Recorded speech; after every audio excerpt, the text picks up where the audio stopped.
Assalamualaikum warahmatullahi wabarakatuh. Perkenalkan, nama saya Rahma Mahaputri dari kelas 12 MIPA 3. Saya akan membacakan sebuah esai yang berjudul Pendidikan di Masa Pandemi. Dampak terhadap sektor pendidikan. Di awal tahun 2020, dunia dihebohkan dengan munculnya suatu virus yang sangat mematikan. Virus tersebut adalah virus corona. Virus itu menimbulkan penyakit yang disebut COVID-19. Virus corona pertama kali ditemukan di Wuhan, Provinsi Hubei, Cina.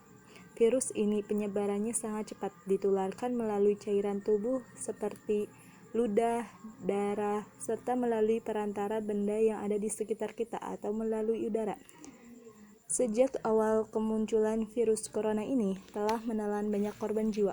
Akibatnya, beberapa negara di dunia menerapkan sistem lockdown. Begitu pula dengan negara Indonesia. Pandemi COVID-19 ini berdampak signifikan terhadap perekonomian negara dan sektor lainnya. Salah satunya adalah sektor pendidikan. Selama masa pandemi, pemerintah menetapkan kebijakan untuk mengatur sistem pendidikan secara lebih lanjut. Kebijakan tersebut adalah mewajibkan peserta didik untuk melakukan proses pembelajaran secara daring atau belajar dari rumah.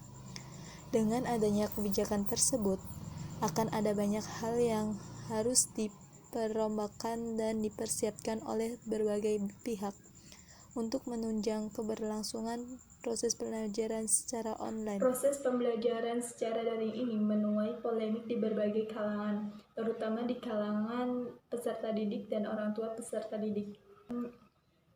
Mereka yang setuju akan kebijakan ini serta memiliki fasilitas yang sudah lengkap, mereka beranggapan bahwa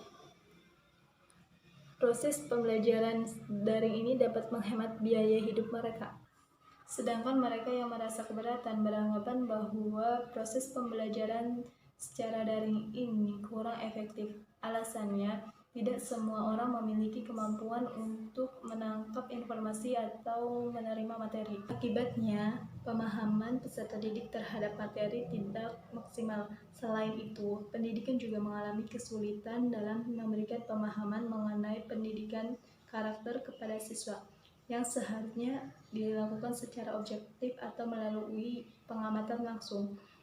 Bahkan tidak hanya itu, keterbatasan perangkat dan kendala sinyal menjadi permasalahan utama yang menghambat proses pembelajaran daring ini, terutama bagi mereka yang tinggal di pelosok atau daerah terpencil. Akhirnya, pemerintah memberikan solusinya. Sejak saat itu, pemerintah gencar memberikan bantuan alat belajar berupa smartphone atau laptop kepada peserta didik yang membutuhkan untuk menunjang proses belajar secara daring.